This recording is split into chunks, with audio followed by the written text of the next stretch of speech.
मजदूरों की नौकरी बहाल करो, निकाले गए मजदूरों की नौकरी बहाल करो, राहत प्रबंधक मुर्दाबाद, राहत प्रबंधक मुर्दाबाद, मजदूरों की चटनी नहीं चलेगी, मजदूरों की चटनी नहीं चलेगी, न्यूनतम वेतन देना होगा,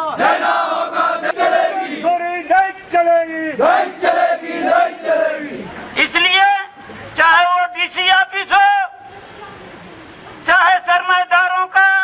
एजेंट के रूप में काम कर रहा हिमाचल प्रदेश का श्रम विभाग हो, हम लोगों को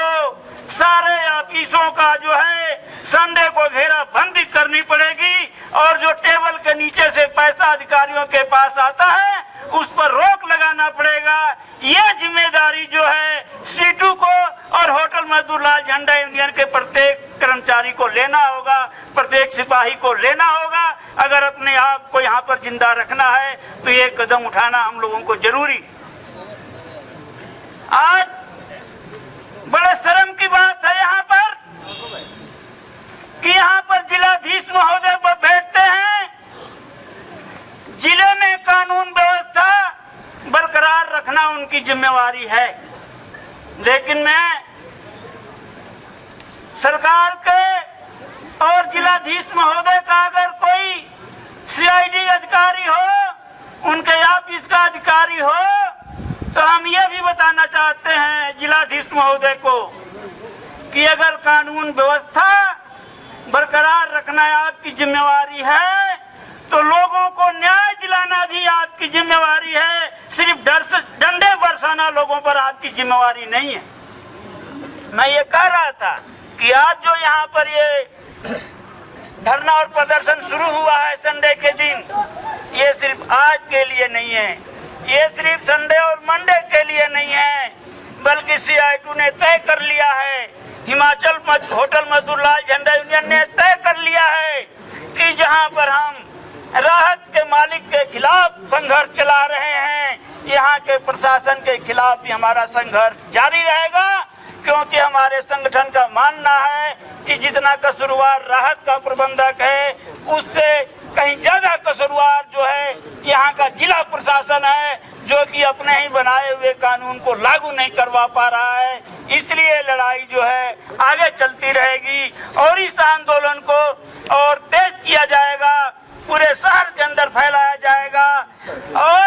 ये आंदोलन जब तक चलेगा जब तक राहत के कर्मचारियों को इंसाफ नहीं मिलेगा। इसी के साथ मैं अपनी बात समाप्त करता हूँ। जय जनता, जय संघर्ष, लाल सलाम।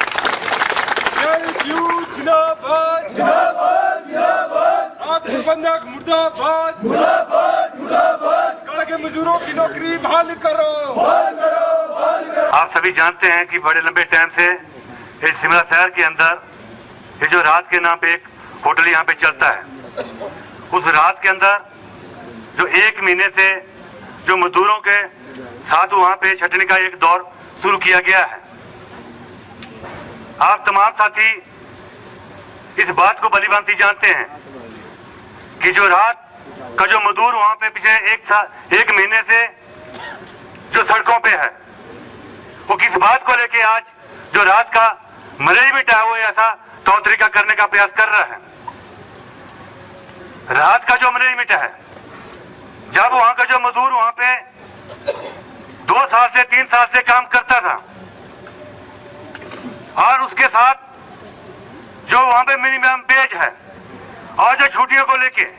तमाम जो वहां पे समस्या थी, उस समस्या को लेके उसने जब अपना संगठन बनाया तो जो रात का मैनेजमेंट है उसको थोड़ा तकलीफ हुआ है। किस बात को लेके तकलीफ हुआ है कि ये जो मेरा जो मजदूर यहाँ पे काम करता है, अगर इसका संगठन बन गया तो मुझे मिनिमम वेज देना पड़ेगा, मुझे हफ्ते की छुट्टी देना पड़ेगी, मुझे वर्दी भी देना पड़ेगी। और उसके चलते हुए जो मैनेजमेंट है उसने क्या रास्ता बनाया, शाम को जब लोग अपनी ड्यूटी ऑफ करने के बाद सो गए हैं और दूसरे दिन जब सुबह उठे हैं, बोला मुझे आपकी जरूरत नहीं है, आप अपना बोरिया बिस्तर उठाएं और यहाँ से चले जाएं। नहीं चलेगा, नहीं चलेगा।